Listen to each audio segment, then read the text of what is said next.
Good afternoon and welcome to Gulfstream today. Brian Nadeau and Samantha Perry with you on location a little bit today as summer in South Florida blew in about an hour ago. Heavy rain, sealed and sloppy main track to start off. So we're bopping and weaving a little bit here today. But Rainbow Six kicked off fresh yesterday and on July 4th weekend. Hope everybody had a safe and happy one. How'd you have?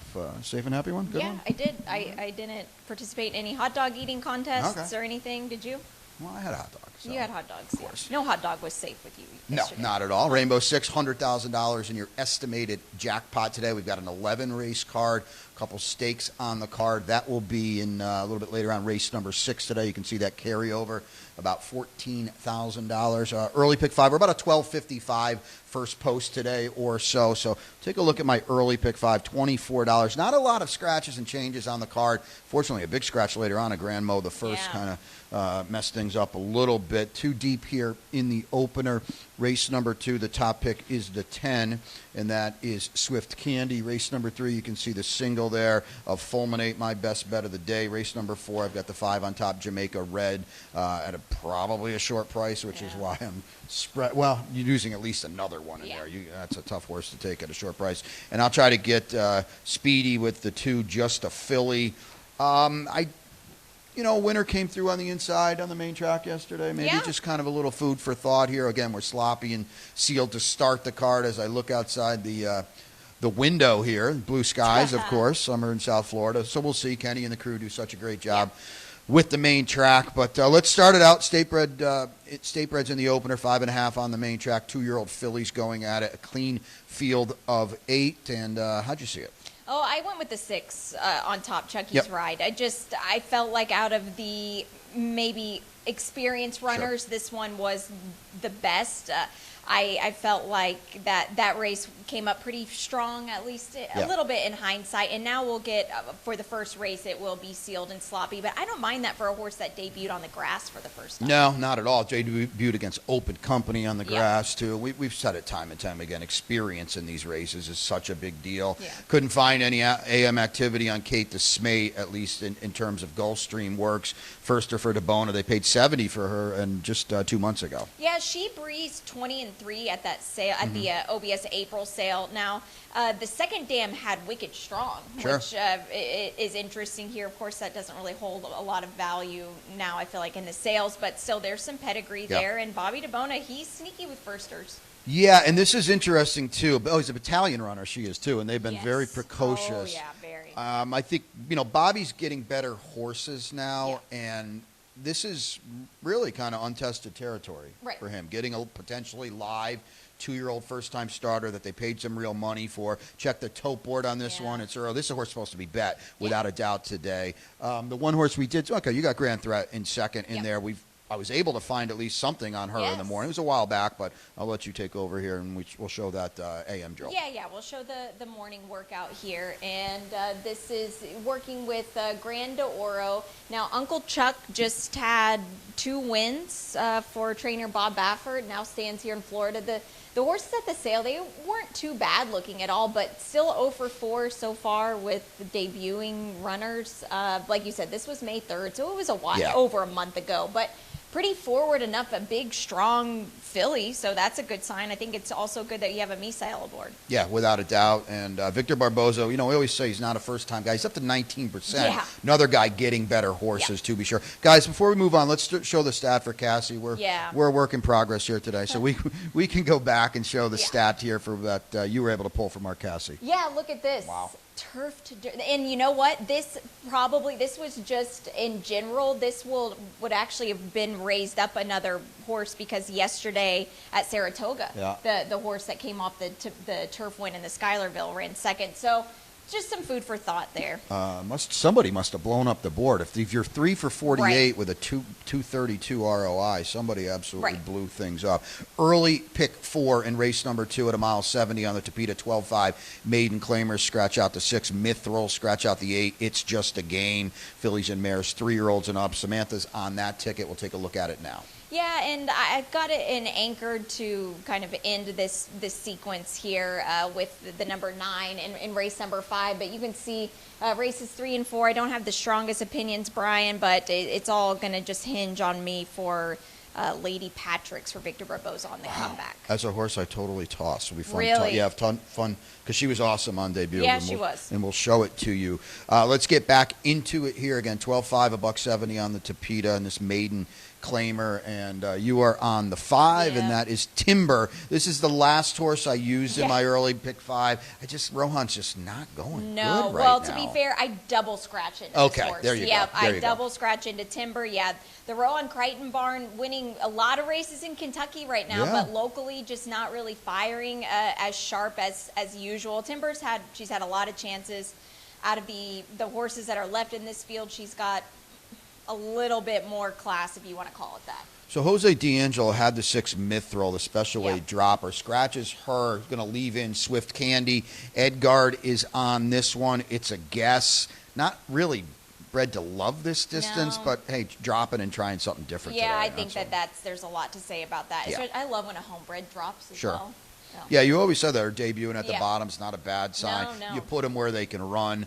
The horse to beat, especially with the scratch now, is clearly 3 dots and a dash. But I mean, you want to trust her? No, you don't. But hey, she's a 4-year-old here, so that I feel like helps. And you get the apprentice aboard, and that helps. That's like a double additive. Not a bad thing at all to be getting a little weight in a spot like this. Middle pick 5, ever popular in race number 3. We're on the Tapeta. We're at 5.5 furlongs. It's a $10,000 claimer.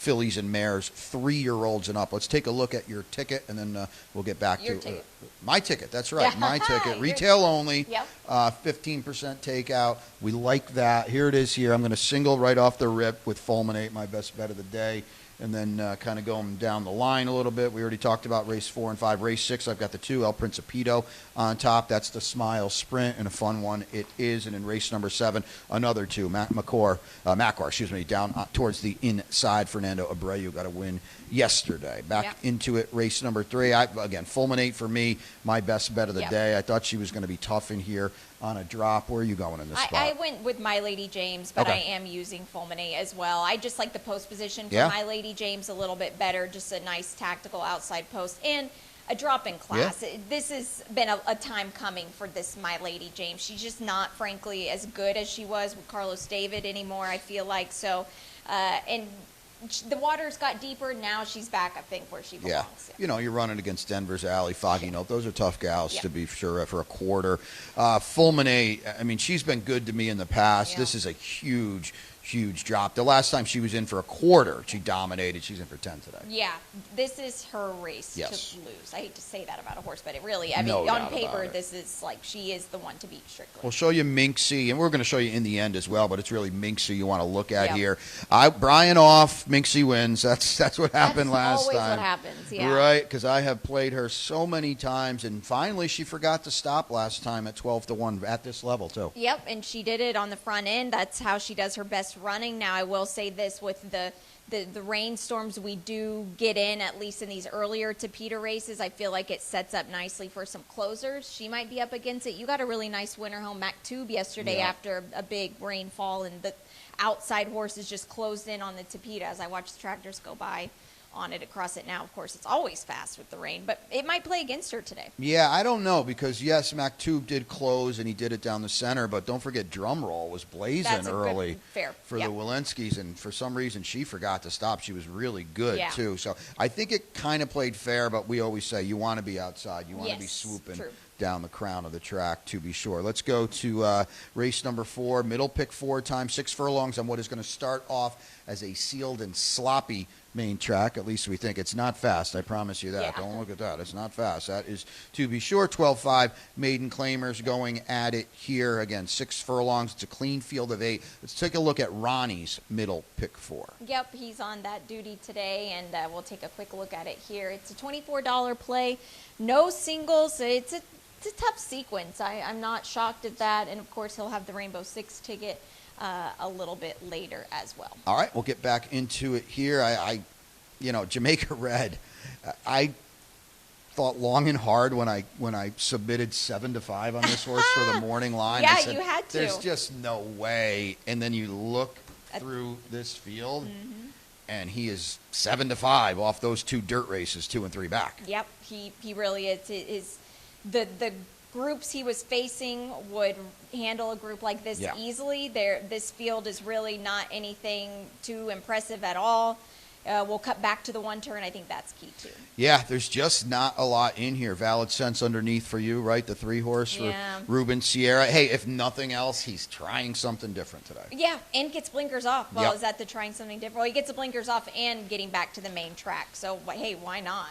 Double 8 for me underneath. Tab the toad on the 6, Hillbilly Bob. Hey, if he's a first-time starter that can run just a little bit. Double 8, we don't know anything about him because he hated Tapeta on debut. Then he tossed the jock last time. So he's going to get a real about face on the main track today. The Rainbow in race number 6, race number 5. We'll go 7 furlongs again on a main track. I'm pretty sure we're going to start out sealed and sloppy. We'll update that. It's not going to be fast. I promise you that. 12-5, 2 L's here. Fillies and mares, 3-year-olds and up. It's a clean field of 9 and this is your single, Lady Patrick. We're going to show it to you. And I'm going to throw it to Samantha in 1 quick second. The reason I didn't put this horse anywhere is because I thought this was a really good debut. Where have you been? Where have you been? And now you're coming back for 12-5. It's just it rubs me the wrong way. That's all. Hey, that's fair. You look at this race here. The way that she made a middle move in past horses was really, really impressive to me, Brian. I think this post position is really solid for this type of running style that she has as well. She kicked on nicely. Now she's going to have to prove it. If you're beating his choice, I'm not completely enamored with you at all, but she did it in a big fashion. Now, that being said, Victor Barboza brought back a comebacker in the stakes yesterday in the carry back and was defeated by his way higher price stablemate. Yeah, I mean, it's just she was 10-1 that race too. So that's true. It's very weird. And she's going to be a very short number in here. I would assume she's got to be I think she's going to be the favorite. We'll talk about the 1 in a second. I went to the 2 just to Philly. It's a total stab back on the main track. She's got some speed. Maybe we'll take a shot here. Hey, why? Yeah, she really does. So she's never tried a wet track before, but a lot of these haven't as well. So, hey, you get an apprentice aboard, and like you said, you have speed. That's key. Without a doubt. The wild card could be your favorite by post time. You don't know. Safi, Edgar, Our Lady Peace, going to try the main track and a sloppy track, obviously, for the first time, too. Yeah, this will be very interesting here, and I haven't really trusted her since coming from Woodbine either, and they have not bet her at all. So if they're not betting her, I'd watch out for that's really interesting, too. Let's take a look. We got a stat for Safi here as well, and that's a great point Samantha makes. And here's another thing, too. He didn't even put Edgard on this horse at any of these races. Right, so that kind of makes you wonder here. Now, 20%, look at this in the money, Tapeta to dirt. This is about where Safi is. So this is on par. I wouldn't fall over if the horse won / went off the favorite. Not at all, and definitely on the ladder as well. We're just going to keep going here. Rainbow in race number 6, $100,000 in your estimated jackpot. It's the Smile Sprint. It's been such a historic summer race here at Gulfstream Park. Let's take a look at Ronnie's ticket, $100,000 in the estimated jackpot. Then we'll get back into the Smile. There were no tickets alive going into the last race yesterday, but look at this 43-20 play. He doesn't have any singles here. We're starting it off in the Smile. It's a good one. Then we have the Soldier's Dancer, which is in race number 10, and he is using the 4 and the 8. So that's Relampago Verde and Just a Photo, which I think are 2 huge players here. Bobby DeBona with the number 4, and in the finale, just the 1, 5, and 6 culminate. Santal and Insanity, it seems. So 43-20, the playbook play. I would think Just a Photo probably auto defaults to a pretty stiff favorite with Grandma the first out. Should have mentioned this at the rip. We'll certainly mention it in race 7. Late pick 5 carryover today, too. That'll be fun to talk about in a second, but the Smile will be fun to talk about as well here. 3-year-olds and up, $75,000 on the line, 6 furlongs. We've got 3 spotlights to show. Implementation will start with you on the comeback. Haven't seen him since a win in the Army Mule against Better Than This on Curlin, Florida Derby Day. This is such a trip. What's the word I'm looking for? Trip-dependent horse. Yeah, no doubt. And speed-dependent horse here. 22, 44, and 3. This was quick fractions for this Army Mule stakes race, and he took a ton of dirt. You see him on the outside here, and the way he bellies down I thought was super impressive. Now, who you beating? A good group, I'll say that. It was a decent group, but it wasn't the best group of stakes action we saw this day. No. And what about the distance, too? Well, and you saw him and the third place finisher closing down the center of the Right. track. I kind of felt the main track that was a little better that day, too. Good ride by Manny Franco, who was Manny was in town deputizing for Junior, Yes, right? yep. Aboard Sovereignty, the subsequent Kentucky Derby winner. Here's the other thing. Let's show Shaq Diesel next, Yeah. if we can, because Samantha's horse and Shaq Diesel are a bit of an unknown at 6 furlongs. Yep. This was good to see this Shaq Diesel win the big drama at 7 furlongs. Yeah, it was. And you look at his running style as well. I feel like he's one that has a little bit more interest being in the middle of the pack than implementation does, but he still has that grinding style. He doesn't have that quick kind of just sharp turn of foot. Now, Air Combat's in the mix. I used him as well, so I think that's just a horse to pay attention to as well. You know, it's odd that Shaq Diesel was falling behind in route races, and they cut him back, and they must have, Dave and Miguel said, we got to be closer, and he's been closer in the 7 furlong races, and that was the key to victory there. El Principito, we're going to show him now. He's my pick. I think he might be the now horse. I think he might be the 6 furlong horse. Yeah. I think I might have had this horse at 12 or 15 on the morning line in the race last time, and they couldn't bet enough on him. That's so true, yeah. And boy, did he deliver. Quite honestly, I don't know why, because he was a price on paper. Boy, was he good here. He was really good, and this is a tough field here. Con Compania has won a couple races in a row before this race. Nautical Star, of course, was really good off the comeback. Well, it was a nice horse for Sappy that was coming off a layoff. Now, using his left lead there, but hey, that's okay because he still was drawing away late. And like you said, he is the now horse. He loves this distance. Yeah, they didn't bet Cacciatore in the comeback there. That was a very salty race that could have easily been an overnight stakes kind of race. So don't just overlook that and think he's rising that significantly in class today. Well, that aforementioned late pick 5 with the carryover kicks off here, $25,000 claimers. 3-year-olds are 4 and up, which have never won 2 races. Again, 5.5 on the Tapete. It's a clean field of 10. Let's take a look at what Samantha's doing. 78,000. Thank you. Okay, 78,000 in the carryover. This is awesome. It's very fun for the day here, and this could be this could pay nice. Now, race 7, I don't have much of an opinion. Race 8, I'm just using 2 of them, but the 4 being my top pick, that's Lace Up. Now, race number 9, this is my best bet. Mr. Peaks just on the comeback. I think he's found his spot now. Race number 10, I'm spreading, but Spy Novel is my long shot play on the card. And in the finale, the 1, 5, and 9 culminate. I do have the 9 on top, though. That's Prince David, so a little bit of a price for Fred LeBeau. All right, it's going to be a big, big pool. You think maybe 10 times that or so. So we could be threatening $1 million in there. It doesn't start easy in race number 7. It could easily be a spread kind of race. Again, on the Tapeta for a quarter here. Where'd you go? I went to Coercive on top. This horse here on the comeback, that was just, I feel like, a race to just get him started, get him going. Let's look at a stat on Joe Orsino, too. Now, this is just at Gulfstream Park. Joe Orsino won with horsepower yesterday at Presque Isle, beating no balls. But look at this stat. The past month here at Gulfstream, just the past month, 7 for 17, 41%, a great ROI. This, you can't say enough good things about this barn just in general. I was actually talking to John Green with DJ Stables earlier this morning about the horsepower victory, and I think Joe Orsino a little bit earlier on the card with at Monmouth won a maiden claiming race, and I think that was his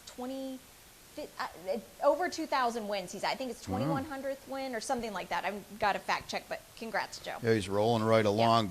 Coercive and Sneaky come out of the same race where neither of them ran an inch. Sneaky was 5-2. Coercive was 6-1. If they were favored in this race, I wouldn't fall over. If they're 14-1 in this race, I wouldn't. I have no idea what to make of them. The only thing I'll say is the last time they were in for a quarter, they did run well. And that was a solid group last time. I wanted to go against that race, to be perfectly honest with you. At least them, excuse me, because Macor comes out of that race and was a much better 5th than they were 8th or 9th. Yeah, I agree. Hey, you got the Fernando Abreu. Yeah, why was that horse yesterday at 15-1? That was insane and great pick by you, because I even last night I was thinking about it. Like, how'd you come up with that one? I'll have to be able to show me.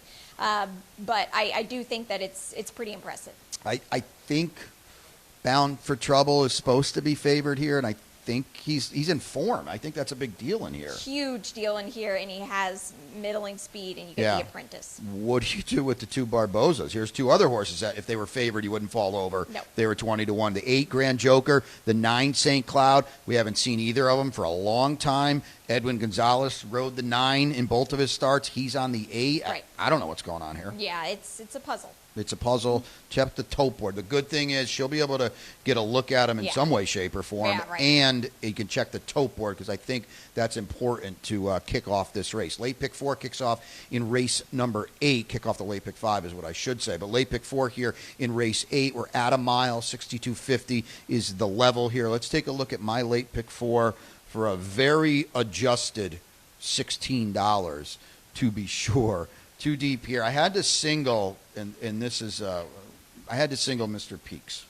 Hey, that's mine too. Okay. So we're in the same boat. Why not? Yeah, because don't try to make something out of nothing. Well, there you go. And the reason I had to single him is because Grandmo the First is out of the Soldier's Dancer, and then I had to go 4 deep in there. Yeah. I do scratch into the 8, and that is just a photo. Who I feel pretty confident is the horse to beat, and then 4 deep in race number 9 to wrap up this card, and that's my long shot, the 8, and that is Moral Agency, 12-1 on the morning line on a switch to the Muhammad Jaludi barn. So we'll get back into this one here in race number 8. Again, we're at a mile on the main track. That is certainly going to have a lot of moisture in it as we start the car. We don't know exactly what. Okay, Sealed and Sloppy. Thanks, guys. Yep. David, thanks for spearheading that. We got a cast of thousands. You can't see them. Yeah, you can't see them. In front of them. Yep. Where are you going to start it off here in this late pick 4? Lace Up, but I do scratch into Same. this horse here. Yeah, well, we'll just show the replay quickly. It was this is just kind of window dressing, but to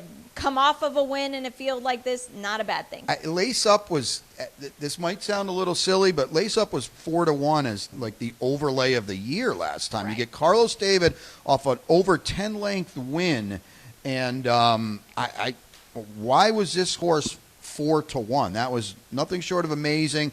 Angel Rodriguez claims him, and you say to yourself, well, we're now off the claim away from Carlos David. I get that. Angel Rodriguez 24%. Off the claim. So, this is now this horse with the scratch of Bold Looker. The 8 is out of this race, and as is the 5 Major King. Lace Up could be odds on, maybe? Probably. Yeah. It's scary thought, but probably. Scary thought, but I mean, honestly, scary thought, but kind of looks it. Yeah. So, clearly the horse to beat. I don't know. I have a lot of respect for Amity, and on the outside, Gallegos and Belton Brooks. The problem is Belton Brooks, he's just off form, right? He is. I didn't use him in my late pick 5. I needed a toss, and I think this is a horse that you Who can else toss. did you come up with in there? In this spot? Yeah. I like I like Mr. Scatter. All right, so Mr. Scatter is a horse that I hit with 2 starts back at 16-1. It's huge. He was, I don't know why, he was a football field behind last time. I know, it was so weird. And didn't even do anything. No, so I don't know what you're going to get from him today. I don't either, but I'm going to just chalk that up as a bad race, hopefully, All right. maybe. All right, because he was 10 lengths behind 2 starts back, and it worked for fun. 26 lengths behind. Not quite as good. Not fun. Late pick 3 in race number 9. We're at 7 furlongs on the main track. $25,000 claimer. 3-year-olds are 4 and up, which have never won 2. This field is clean. You're starting with the 6, and that is Mr. Peaks. I am as well. Safi's got 2 comebackers in here that, boy, oh boy, you're going to take a deep breath and hope one of them fires, I guess. Yep, absolutely. You're going to, but I think that's okay here. All right. He's just been a very even type of horse here. He'll come back off of a long layoff, like you said. I certainly don't think the grass was his jam at all, but we're back on the home court. He's been working really nicely coming into this race, so we'll just take a breath and hope we hang on. Yeah, Edgard's here. He's ridden Coldstream, the other huge favorite, all 3 starts. I mean, it's C2 with Mr. Peaks, so maybe that's where, Edgard's going as well. Both of these horses, Coldstream's the next one at 9-5 on the morning line. I mean, he dominates this field with that race 2 starts back, but now you just kind of wonder, and he's coming in off of freshening too. I know. I wonder that too. I think that there's bigger things for him. Probably. Well, you say that he's in for 25,000, but I just think that this is just a spot for him, a decent spot, but nonetheless. Anybody else clever? I think I tried to I think I tried to split them.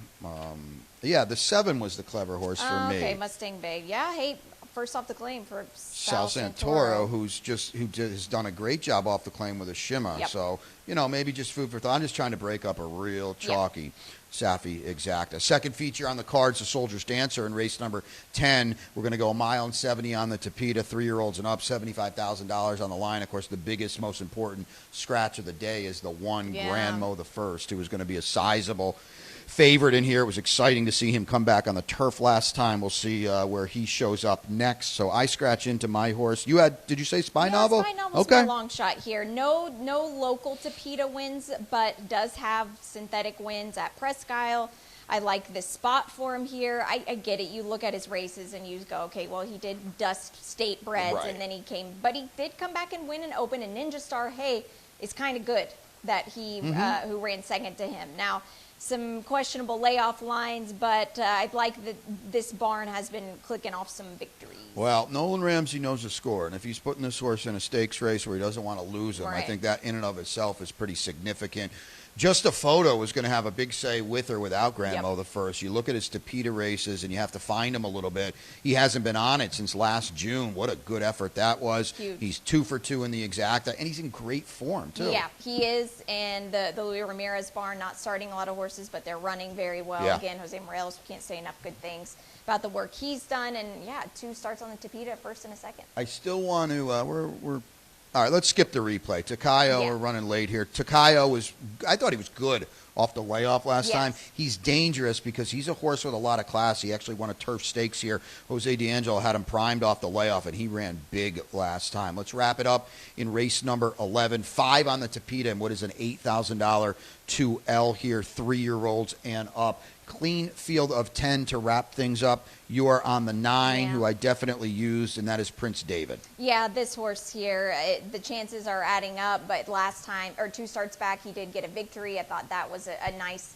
little confidence booster. He came back, as they usually do, coming back after a win. They run just so-so. I like this next start a lot better, and great post. Yeah, without a doubt, and he's a player. He didn't run poorly, and he broke slow last time. He'll be closer today as well. My long shot's in here. It's the 8, Moral Agency. It's a stab, but the Tapeta Sprint back in December wasn't terrible. No. Breaking last from the rail. This horse has worked very well for New Barn Muhammad Jaludi in the morning. I went back and forth between putting the 10 or the 8 as my fourth choice.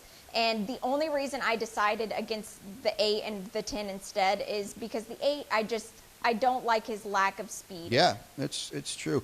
You know what I like too about this horse? This is an $8,000 claimer. I think you could attest to this more than anyone. It's tough to get them on a consistent work tab in the morning. He has not missed a beat since they put him back in training. He's been working late May. So it's a total stab in a race where I think, Santal is your 2-to-1 morning line favorite, and that I think in and of itself says you're allowed to look around. Yes, absolutely. Sanity, it seems, is just going to do the same thing he always does. Yep, exactly. And facing older for the first time, Santal. And Sanity, it seems, hey, if nothing else, he popped last time. You did pick him, and he was good. But boy, there's a lot of speed in here. And these aren't 17.5 maiden claimers either.